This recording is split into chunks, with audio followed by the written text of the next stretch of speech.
오늘 저는 이러한 때 우리에게 요구되는 것, 목민의 마음이라는 제목으로 여러분들과 하나님 말씀 나누기를 원하는데요.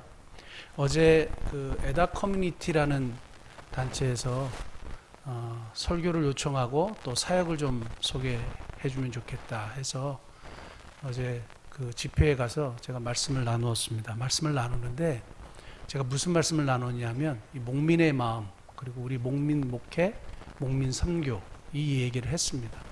그러면서 우리 교회 초창기부터 지금까지 있었던 이야기들을 1시간 넘게 얘기했는데 시간이 너무 모자라는 거예요. 근데 중간중간에 서로 울기도 하고 웃기도 하고, 하나님이 우리 교회, 이 연약한 작은 교회, 그리고 우리 같은 사람들을 통해서도 하나님의 일을 이렇게 하고 계셨다는 사실이 너무 객관적으로 보이고 너무 감사하고, 그런 기적의 한가운데 우리가 있다라는 사실을 다시 한번 깨닫게 됐습니다. 그래서 오늘 그럼에도 불구하고 우리에게 이런 하나님의 기적 속에, 하나님의 역사 속에 있음에도 불구하고 여전히 우리는 이 마음, 이게 부족하지 않은가, 다시 한번 우리를 점검하고 나가야 되겠다, 이런 생각을 가지고 여러분들과 함께 이제 말씀을 나누기를 원하는데요. 우리 교회가 미사 목민교회입니다. 미사 목민교회인데, 미사는 이 미사리 지역을 미사 지구라고 하더라고요. 그래서 미사라는 지역명을 따랐고요. 우리 초대교회 그 교회 이름은 다 지역교회를, 지역명을 따랐어요. 그래서 빌립보 교회, 에베소 교회 이렇게 했잖아요. 그래서 우리 성경의 전통대로 미사라는 단어 앞에 붙였고, 그 다음에 목민교회는 저의 목회 철학이기도 하고 저의 소명이기도 하고, 그래서 백성의 눈에서 눈물을 닦아주고 결국에는 자신의 목숨을 백성, 자신을 거부하고 자신을 배반하고 그리고 자신을 미워하고 자신에게 돌을 던졌던 그 사람들을 위하여 죽으신 예수님의 마음, 거기까지 가는 것이다 생각해서 목민, 이렇게 이제 우리가 이야기를 하는데요. 원래 목민이라는 단어는 그 다산 정약용 선생님이 그 목민심서라는 책을 써가지고 유명해진 단어입니다. 그 백성을 다스려 기른다, 이런 뜻인데 이걸 성경으로 갖고 들어온 분이 김진홍 목사님이에요. 성경으로 갖고 들어와서 백성의 눈에서 눈물을 닦아주는 목회, 또 신학. 그래서 결국에는 이러한 것을 통해서 목민 목회라는 말이 나오게 된 겁니다. 그래서 우리 교회는 목민 목회를 지향하고, 그리고 목민 목회 철학을 가지고 지금도 우리가 지금 나아가고 있다, 이렇게 말씀드리고 싶습니다.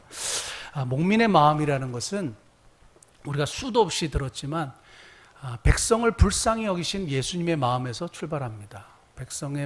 백성을 불쌍히 여기시는 예수님의 마음, 그것을 스플랑크니조마이라고 하는데, 다른 사람의 아픔을 내가 같이 아파하고, 다른 사람의 고통을 함께 고통하고, 다른 사람의 슬픔에 함께 슬퍼하고, 그래서 예수님이 불쌍히 여기신 그 마음은 그 고통당하는 사람들의 마음과 한과 슬픔에 함께 고통하고 함께 슬퍼하고 함께 아파하시면서 그분의 전능하신 능력을 나타내신 거거든요. 그러니까 능력이 있기 때문에 한 게 아니라 그 아픔과 한과 슬픔에 함께 동참하신 거예요. 이해하시겠습니까? 우리 야고보서 5장 11절 한 번만 띄워주시겠습니까? 야고보서 5장 11절 보면 굉장히 엉뚱한 말씀이 나와요. 이게 무슨 말씀이냐 하면, 같이 한번 볼까요? 보라, 인내하는 자를 우리가 복되다 하나니 너희가 욥의 인내를 들었고 주께서 주신 결말을 보았거니와 주는 가장 자비하시고 긍휼히 여기시는 이시니라. 이게 무슨 말이냐 하면, 우리가 욥기서를 읽을 때 왜 하나님이 침묵하시느냐, 그래서 거기에 대한 신학적인 이야기들이 굉장히 많이 나왔거든요. 왜 하나님은 의인이 고통당하는데 가만히 계시느냐, 이런 이야기가 많이 나왔어요. 그런데 성경을 자세히 보다 보니까 야고보서에 이미 욥에 대한 해석을 해놨어요. 예수님의 동생 야고보가 뭐라고 했냐면, 인내하는 자를 우리가 복되다 하나니 너희가 욥의 인내를 들었고 주께서 주신 결말을 보았거니와 주는 어떻게 하다고요? 가장 자비하시고 긍휼히 여기시는 이신이라. 여기서 긍휼히 여기시는 이신이라는 단어가 스플랑크니조마예요. 그건 뭐냐? 예수님이 욥이 고통당할 때, 하나님이 욥이 고통당할 때 너 의인이니까 그 테스트 잘 통과하나 보자 하고 팔짱 끼고 계시고 침묵하고 계셨던 것이 아니라, 함께 아파하시고 함께 고통하시고 함께 기다리시고 욥이 그것을 극복하기를 함께 하고 계셨다라는 사실이에요.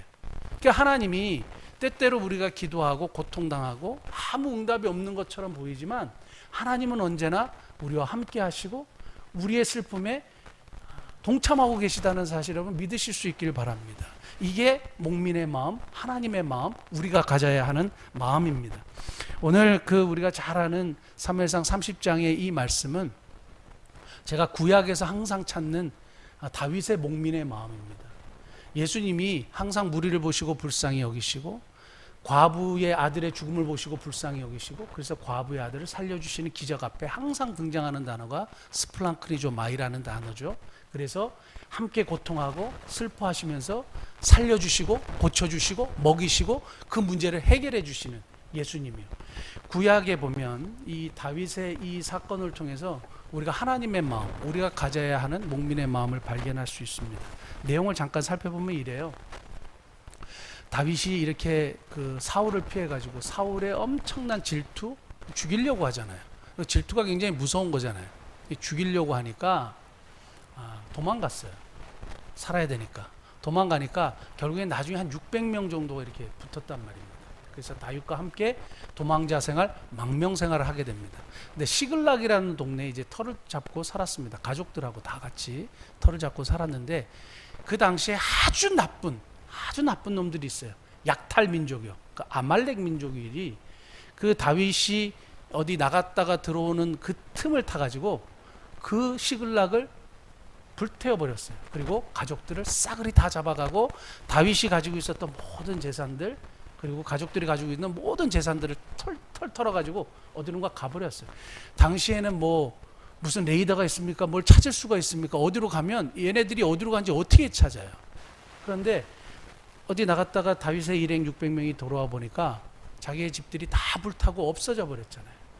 그러니까 안 그래도 이 망명생활, 도망자 생활이 너무너무 슬픈데 그 부하들이 물기력이 없도록 울었다 그랬어요. 이건 찾을 수 있는 방법이 없으니까. CCTV가 없잖아요. 없으니까 막 울기력이 없도록 울다가 갑자기 열받았어요. 결국 이게 누구 때문이냐? 다윗 때문이라고 생각한 거예요. 그래서 돌을 들어가지고 다윗을 쳐서 죽이려고 그랬다 그랬어요.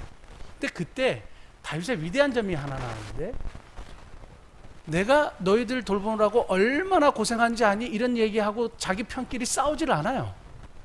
그 다윗이 딱 한 건 뭐냐면 그 자리에서 그냥 무릎을 꿇어요. 그리고 하나님 앞에 기도해요.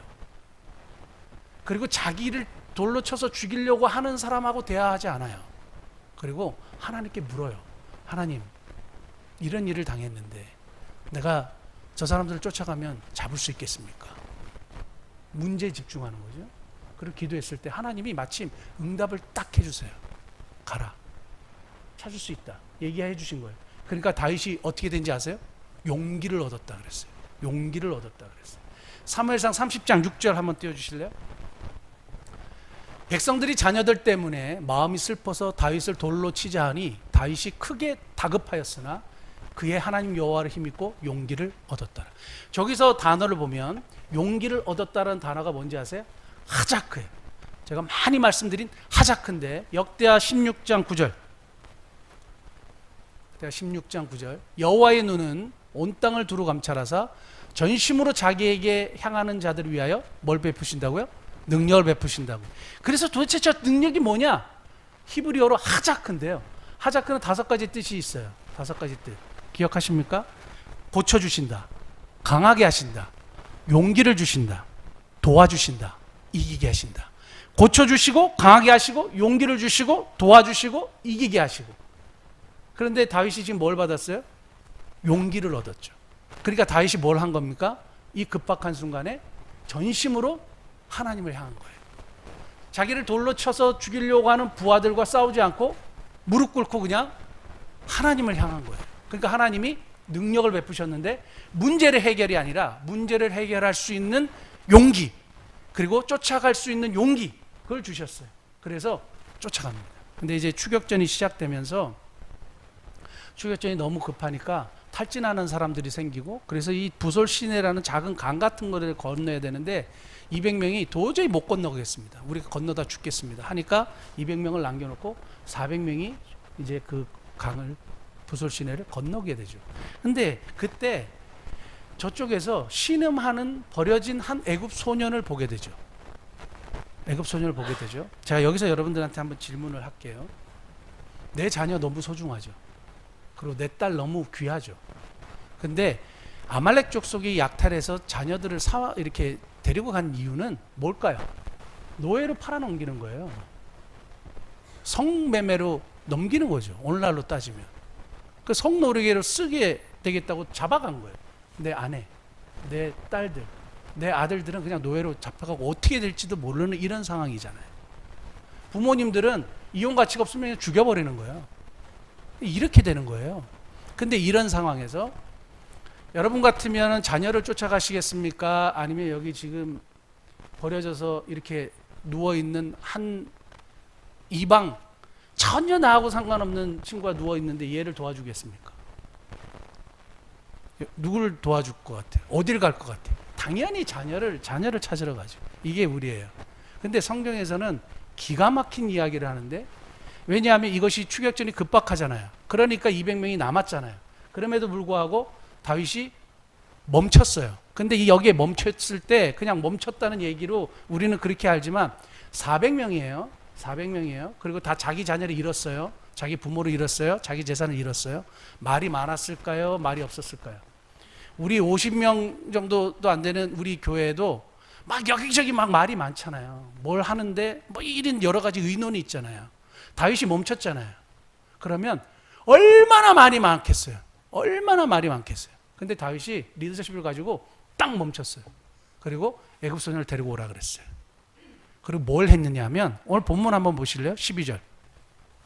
그에게 무화과 뭉치에서 뗀덩이 하나와 건포도 2송이와 2송이를 주었으니 그가 밤낮 사흘 동안 떡도 먹지 못하였고 물도 마시지 못하였습니다. 그가 떡을 먹고 정신을 차리매. 그가 먹고 정신을 차리매.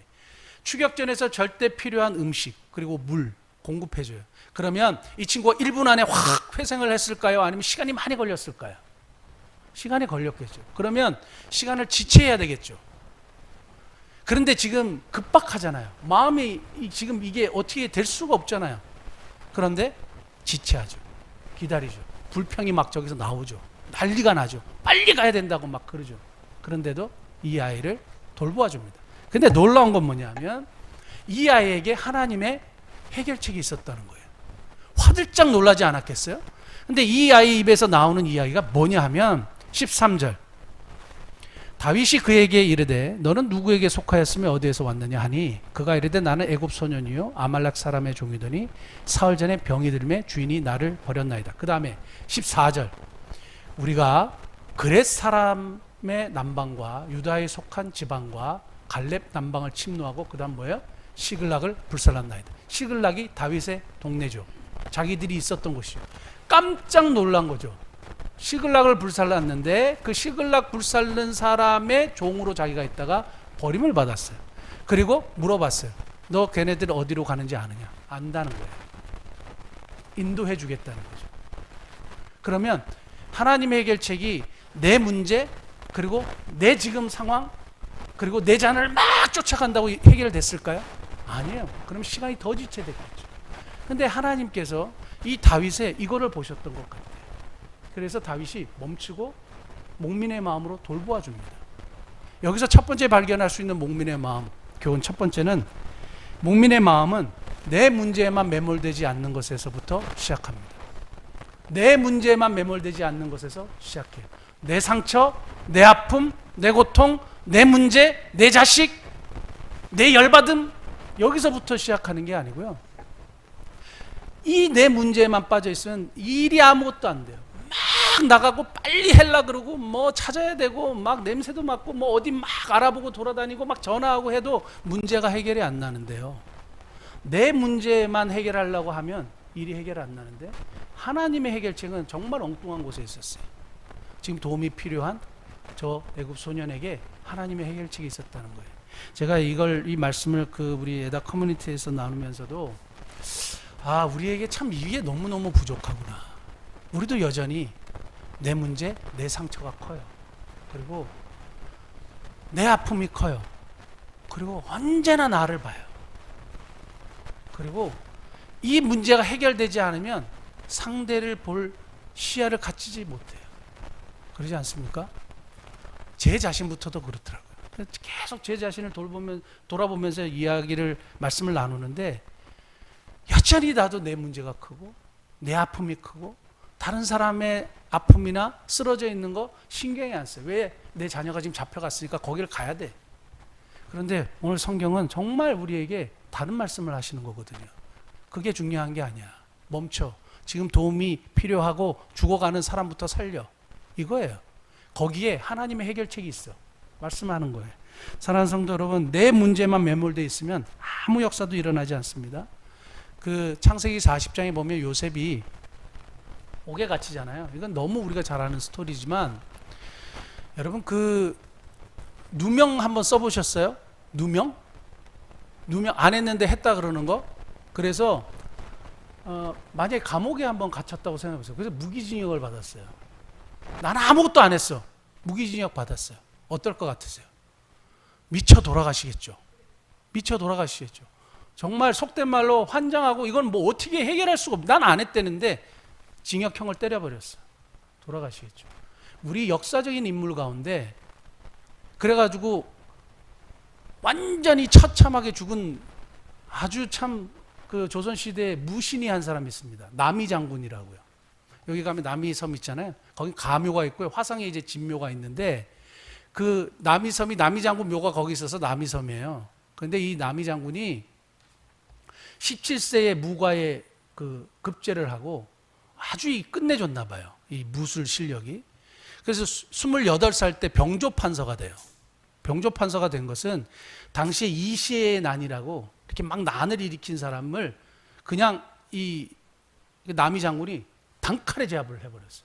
그리고 건주 여진족이라고 두만강과 압록강에 이렇게 내려오는 그 여진족이 굉장히 강성했는데, 남이 장군이 올라가서 다 물리쳐버렸어요. 그래가지고 세조가 너무 기뻐갖고 병조판서에 이렇게 올렸단 말이에요. 승승장구했는데 당연히 질투하는 세력이 있었겠죠. 참 그 역사나 그렇고 우리 공동체 사람이 사는 데는 다 그런 것 같아요. 그 질투하는 세력이 있어요. 유자광이라고요. 그래서 남이 장군이 건주 여진족을 징벌하고 내려오면서 멋진 시를 한 수 읊었습니다. 시 한 수 이렇게 올려주시겠어요? 백두산 성마도진이요 두만강수 음마무라 남아이십 미득국이면 후세 수칭 대장불이요. 이렇게 했어요.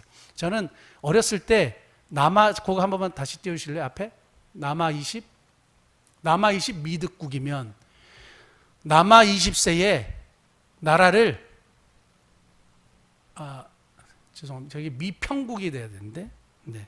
미평국이면 남아 20세에 나라를 평화롭게 하지 못하면 어떻게 남자라고 할 수 있느냐. 그래서 어렸을 때 막 20세에 그 나라를 평정하고 이렇게 평화를 이루는 그런 훌륭한 사람이 되어야 되겠다. 어렸을 때 이 문구가 이렇게 떠올랐어요. 근데 지금 저기 미득국이라고 돼 있잖아요.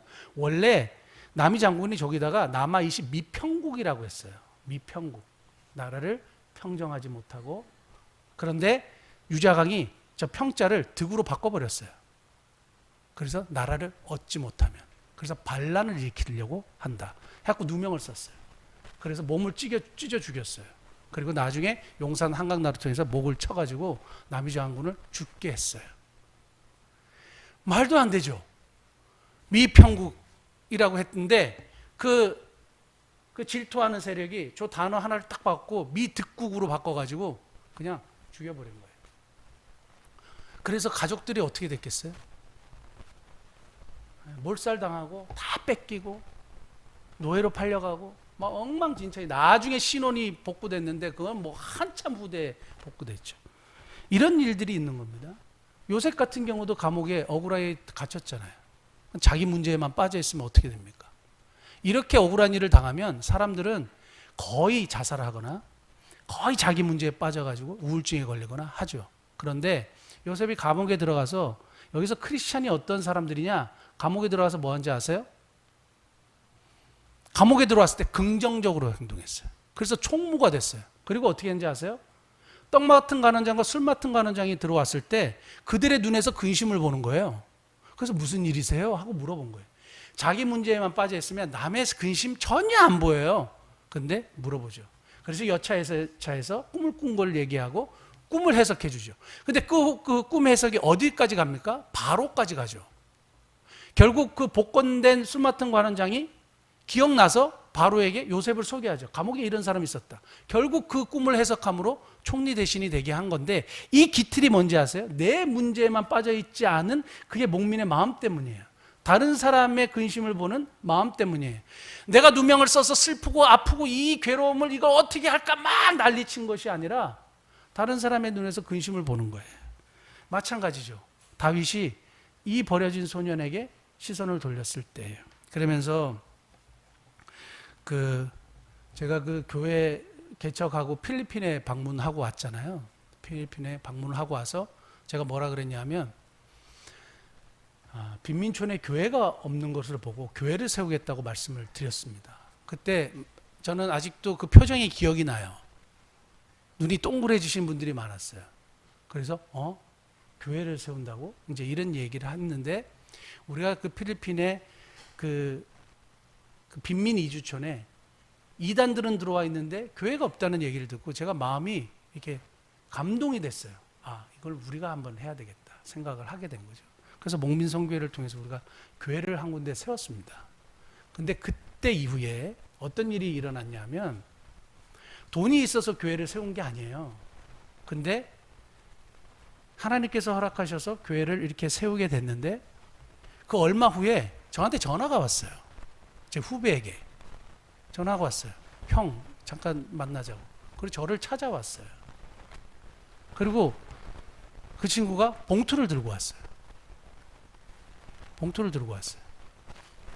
그 자기도 의사고 아내도 의사인데, 아내 자기 11조는 본교회에 드리고 아내 11조를 우리 교회에 드리고 싶대요. 저는 그 친구하고 그 전에 통화를 한 적이 없어요. 그리고 우리 교회에 뭐 헌금하라는 얘기를 해본 적도 없어요. 봉투를 들고 왔어요. 선교를 시작하고 난 다음에 하나님이 사람을 통해서 헌금을 보내오셨어요. 제가 사실은 화들짝 놀랐겠죠. 전혀 뜻밖의 헌금이 교회 안에 들어오기 시작했습니다. 우리가 코로나 초창기에 그 대구의 개척교회들이 어려움을 당한다는 소식을 듣고 교회의 재정이 7,000원이었다는 소식을 듣고 우리가 헌금을 하자고 했을 때, 제가 이번에 다시 돌아보면서 성도님들 참 얼마나, 지금 교회 재정 7,000원인데 목사님이 헌금하자고 거기 먼저 돕자 그러면 말은 맞는데 그게 쉽지 않잖아요. 근데 여러분 정말 동참해 주셔서 참 큰일 하셨습니다. 그래서 우리가 헌금해가지고 한 교회 반 이렇게 우리가 그 월세를 지원을 하지 않았습니까? 다 1회지만 월세를 지원했는데, 그때 이후에 우리가 교회 재정이 아래로 내려간 적이 없어요. 아래로 내려간 적이 없어요. 그걸 수학적으로 어떻게 계산하시겠어요? 이해할 수 없는 일들을 하나님께서 하시는 거죠. 그러니까 하나님의 솔루션, 하나님의 해결책은 교회 재정 7,000원이래. 이거 어떻게 하지? 교인들한테 헌금을 더 하라고 해야 되나? 만약에 제가 이런 이상한 생각을 했다면, 교인들 쥐어짜고 우리 뭐 지금 너무 어려워요. 지금 코로나 때문에 힘들어요. 만약에 이런 소리를 제가 여기서 막 이런 소리나 하고 있었으면 그거 어떡하겠어요? 그런데 하나님의 솔루션은 언제든지 내 문제에만 빠져 있지 않고 우리보다 어려운 사람들에게 시선을 돌릴 때 있었다는 사실입니다. 목민의 마음은 내 문제에만 매몰되지 않는 것에서부터 출발합니다. 두 번째는, 여러분 이 이야기를 들으시면서 다시 한번 새롭게 내 마음을 다지시고 이래야 되겠구나 결심하는 복된 은혜가 있길 바라고요. 두 번째는, 목민의 마음은 사람을 이용가치가 아닌 절대가치로 보는 겁니다. 사람을 이용가치가 아닌 절대가치로 보는 겁니다. 13절 다윗이 그에게 이르되 너는 누구에게 속하였으며 어디에서 왔느냐 하니 그가 이르되 나는 애굽 소년이요 아말렉 사람의 종이더니 사흘 전에 병이 들매 주인이 나를 어떻게 했다고요? 버렸나이다. 왜 버렸어요? 병이 들어서. 병이 들으니까 뭐가 없어요? 이용 가치가 없어요. 쓸모가 없어요. 그러면 주인 입장에서는 얘를 돌봐줘야 되잖아요. 그러고 싶지 않은 거죠. 얘는 노예잖아요. 그래서 버려버렸어요. 죽든지 말든지. 그래서 사실 죽으라고 버린 거예요. 광야에서 뭘 어떻게 스스로가 살아나겠어요. 광야에 정갈도 있고 뱀도 있고 그냥 거기 그냥 던져버린 거예요. 광야에. 사람들은 이용 가치가 없으면 사람을 버립니다. 그리고 넌 필요 없어 이렇게 판단하고요. 그렇게 생각해 버리죠. 그런데 하나님이 이 이용 가치가 없다고 버려진 소년을 어떻게 했어요? 다윗에게 가장 중요한 가치가 있는 존재로 만들어 버리셨어요. 절대 가치가 있는 존재로 만드셨어요. 하나님의 해결책을 이 버려진 소년에게 심겨 놓으셨죠. 그건 이건 뭘 얘기하느냐 하면 하나님이 이용 가치가 없다고 생각되는 사람들도 중요한 가치로 만드실 수 있는 분이고, 이용 가치가 없는 사람도 그렇게 사람들은 판단하고 이야기하지만 절대 가치 있는 존재로 만들어 버리시는 분이 하나님이에요. 그러니까 나는 뭐 이제 나이가 들고 뭐 돈도 없고 자꾸 그런 얘기를 하시는 분들은 하나님을 불신하는 거죠. 이용 가치가 없어 보이는 나 같은 자도 하나님이 중요한 가치로 만드실 수 있는 분이시라는 것을 신뢰하실 수 있는 복된 은혜가 있기를 예수님을 축복합니다.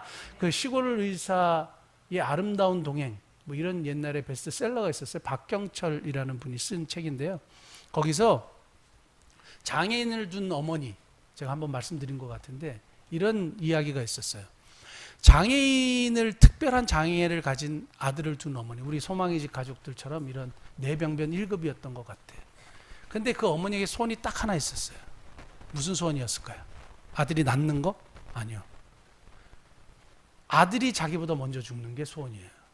왜냐하면 자기 끝까지 아들을 돌보고 싶은데 자기가 죽으면 아들을 돌볼 사람이 없으니까. 그러면 아이가 그냥 이렇게 하다가 죽으면 어떡하지?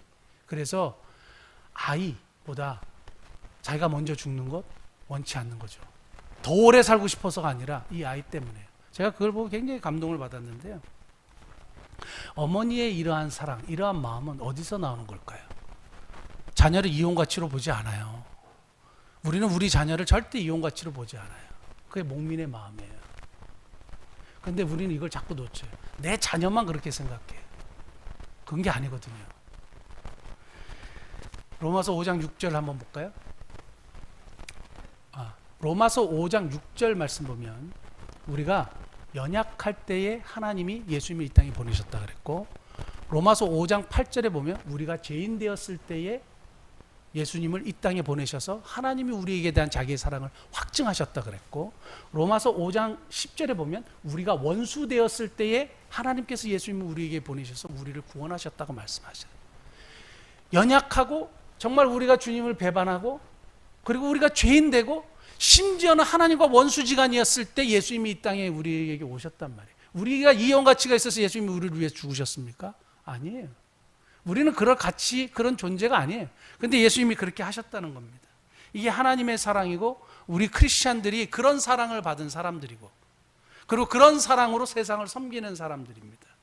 목민의 마음은 사람의 이용 가치가 아닌 절대 가치로 보는 것인데, 우리가 2019년 3월 16일에 창립 예배를 드리고 3월 17일에 제가 선포한 게 있어요. 그게 뭐냐?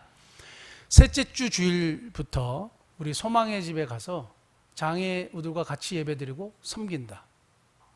그래서 우리가 항상 그 코로나 전에는 셋째 주에 가서 예배를 드렸죠. 예배를 드리고 하는데 저에게도 굉장히 감동을 주고 또 여러분들도 그 사실을 보면서 같이 눈물을 흘렸던 사건이 하나 있었습니다. 재건 형제인지 오건 형제인지 정확하게 기억은 안 나지만 우리가 그 세례를 받고 싶다고 해서 세례를 베풀었잖아요.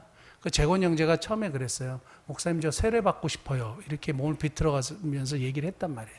그래서 제가 재건 형제 정말 예수님이 재건 형제를 위해서 십자가에 못 박혀 죽으시고 부활하신 사실을 믿습니까? 하니까 네! 하는 거예요. 그래서 그게 뭐 문제가 됩니까? 제가 세례를 다음에 와서 베풀도록 하겠습니다 하고 이제 세례를 베푸는데, 세례를 베풀고 난 다음에 저쪽에서 누가 소리를 막 하고 질렀어요. 같이 가신 분 기억하세요? 하고 질렀어요. 그 민희예요. 민희가 소리를 하고 질렀는데, 그래서 왜 그러냐고 이렇게 데리고 와보라고 했는데 세례를 받고 싶어 하는 것 같다고 우리 박견수 원장님이 얘기하셨어요.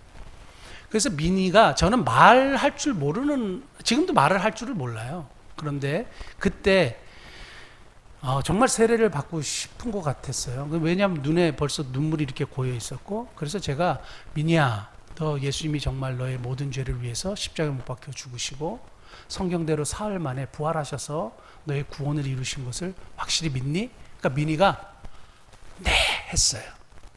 네 했어요. 그리고 그 고백을 듣고 우리가 세례를 베풀었죠. 세례를 베풀었는데, 세례를 딱 베풀 때 민희가 여기서 정말 이만한 닭똥 같은 눈물을 이렇게 쭉 흘렸어요. 그걸 본 우리 모든 성도들이 같이 울었어요. 같이 울었어요. 저는 이 그 소망의 집에 갔다 오면서 항상 느끼는 게 있어요. 뭘 느끼냐면, 장애인들은 이용 가치가 없다고 생각하는 사람들이 굉장히 많아요. 그건 진짜, 이거는 정신 개조가 좀 필요할 것 같아요. 우리 장애인들이 이렇게 존재하는 것은 제 해석이에요. 제 해석이에요. 저는 이분들을 보고 정말 많이 배워요. 정말 많이 배우고, 저분들이 혹시 나를 위해서 존재하는 게 아닌가 이렇게 생각을 될 정도로. 소망의 집에 갔다 오면 누가 힐링이 되냐 하면 제가 힐링이 돼요. 그분들이 힐링이 되는 게 아니고 제가 힐링이 되는 것 같아요. 제가 고쳐지는 것 같고, 제 생각이 달라지는 것 같고, 눈만 뜨면 이 참 불편한 몸을 가지고 있잖아요. 근데 그렇게 매일을 살아가잖아요. 그분들이 불평하는지 안 하는지는 잘 모르겠어요.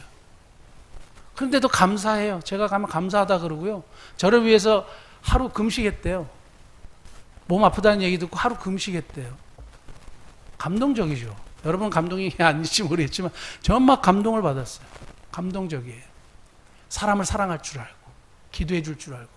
제가 필리핀에서 처음 그 선교여행 갔다가 돌아올 때 저에게 처음 전화한 사람이 이재권 형제예요. 잘 다녀오셨냐고. 그것도 딱 기억하고. 감동적이에요. 그런 사랑을 제가 받고 있는 거예요, 오히려. 내가 사랑을 준다고 생각했는데 내가 사랑을 받고 있다는 사실을 깨닫게 되는 거예요. 사랑이 왜 이렇게 많을까요? 그래서 우리가 지금도 사람을 정말 절대 가치 있는 존재로, 중요한 가치로 보기 때문에 이 일을 계속하는 겁니다. 우리는 그렇게 해왔고요. 앞으로도 계속 그렇게 할 거예요. 세 번째는, 목민의 마음은 눈앞에 보이는 시급함이 먼저 섬기는 것에 우선순위를 두는 것이에요. 눈앞에 보이는 시급한 일이에요.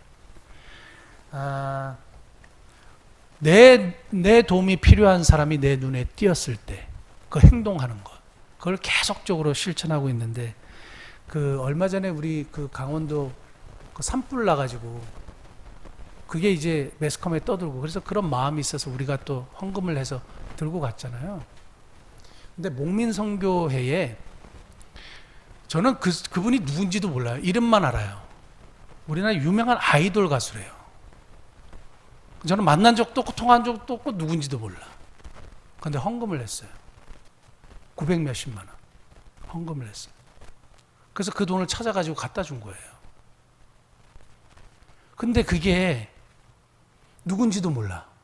근데 어떻게 헌금을 했는지 이제 루트를 통해서 알게 됐지만, 어떻게 그런 일이 가능한지 잘 모르겠어요. 그런데 눈에 보이는 시급하니 돕겠다고 가니까 하나님이 사람의 마음을 감동시키는 거예요.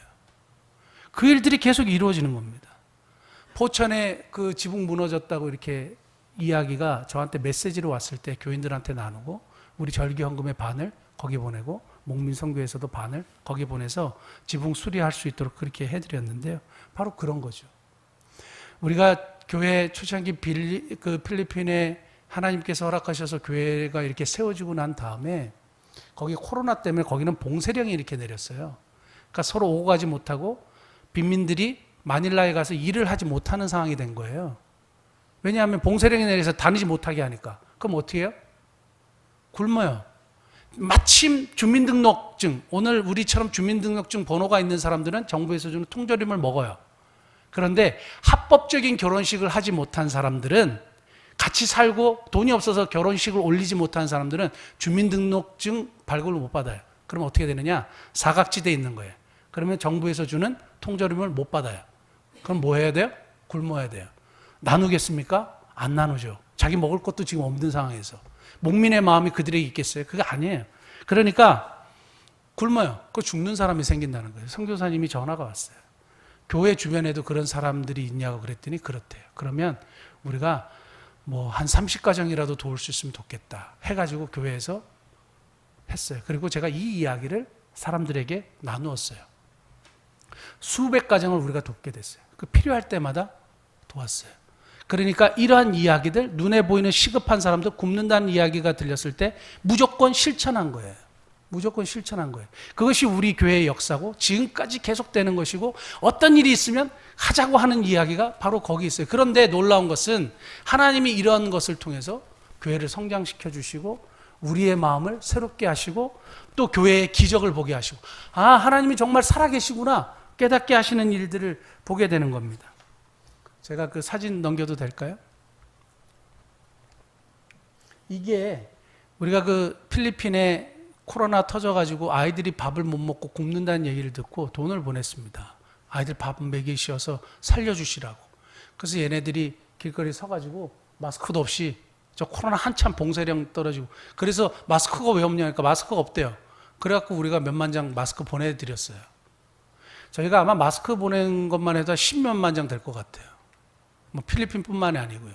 그래서 이렇게 목민선교회하고 우리 교회에서 헌금해가지고 쌀을 사다가 저렇게 저기서 나누는 사역을 계속 한 겁니다. 저 마수소 교회에서 한 거고요. 우리 이성광 선교사님이 나누는 거고. 그 다음에 제가 한 번도 보지도 못하고 알지도 못하는 선교사님한테 전화한 분이 이정철 선교사님이에요. 그때 오셔서 얘기했죠. 저는 제가 그렇게 전화한지도 모르는데 이정철 선교사님이십니까? 제일 필요한 게 뭡니까? 뭐 이렇게 얘기했대잖아요. 근데 여기가 이제 아이들이 자는 기숙 그 버려진 아이들 그리고 정말 가난한 아이들 12명을 데려다가 공부시키고 예수님의 사랑 가르치고 복음 전하는데 아이들 숙소가 너무 뭐 이렇게 사람이 자기가 어려운 건데 그 아침에 하고 난 다음에 전혀 알지 못하는 하나님의 무슨 개척교회 목사님이 전화 와가지고 제일 필요한 게 뭡니까 이랬다는 거예요. 그러니까 여기에 이걸 좀 어떻게 좀 해야 되는데 하는데 저한테 전화가 와서 이게 필요합니다. 그래서 얼마 필요하냐고 500만 원 필요하다고 그래서 보내드렸어요. 여기가 애들 자는 데예요. 애들 자는 데예요. 정말 열악하죠. 애들이 여기서 이제 예배 드리고 그러는 공간이에요. 막 비 새고 뭐 난리도 아니고 그 얘기를 듣고 그리고 이정철 선교사님 그 쌀 나누는 행사하면 기본이 1600, 1700명이 이제 줄을 서요. 2달에 한 번씩. 그래서 이번에 우리 선교여행 가면 이 일을 저희가 하게 될 건데요. 그리고 423가정, 라군 빈민촌은 우범 지역이고 경찰도 안 들어가는 지역이에요. 이정철 선교사님만 들어가요. 여기는 주민등록증 없는 사람들이 대부분이에요. 그래서 이번에 저쪽 그 판디 빈민촌 가면 저희가 몇 가정을 할 수 있을지 모르지만 한 그 합동 결혼식을 시켜주면 이게 나오거든요. 50만 원 들어요. 그래서 2가정, 3가정 이렇게 만들어주면 다른 단체에서도 조금씩 하니까 그래서 합법적인 주민등록증을 만들어주는 거죠. 그럼 정부로부터 통조림이라도 받을 수 있어요. 그런데 이 사람들은 하지 못하니까 이것만 기다리는 거예요. 그리고 해피런치라고 했잖아요. 그래서 밥 굶는 아이들이 너무 많아서 하루에 100명씩 밥을 먹인다는 얘기를 듣고 우리 장로님들하고 이야기 나누고 여러분들이 다 기쁨으로 동의해 주셔가지고 저희가 일주일을 책임집니다. 한 달에 일주일을 지금 책임지고 있습니다. 너무 좋은 일이죠. 그래서 쟤네들 맨날 와서 밥 먹고요. 밥 먹기 위해서는 말씀을 잠깐 들어야 돼요. 복음을 듣죠.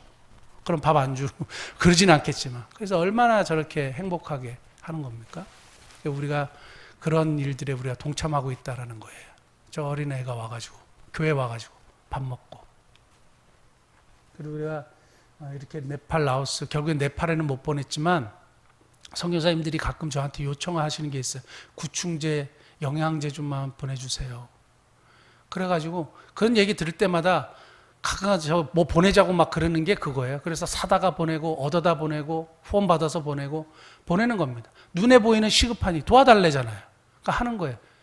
우리 처음에 이제 필리핀의 교회를 감동을 주셔서 이제 시작할 때 이게 빈민집인데요. 뭐가 번듯해 보이지 않으면 쫙 이렇게 했는데 저게 다 시멘트로 그냥 얇아요.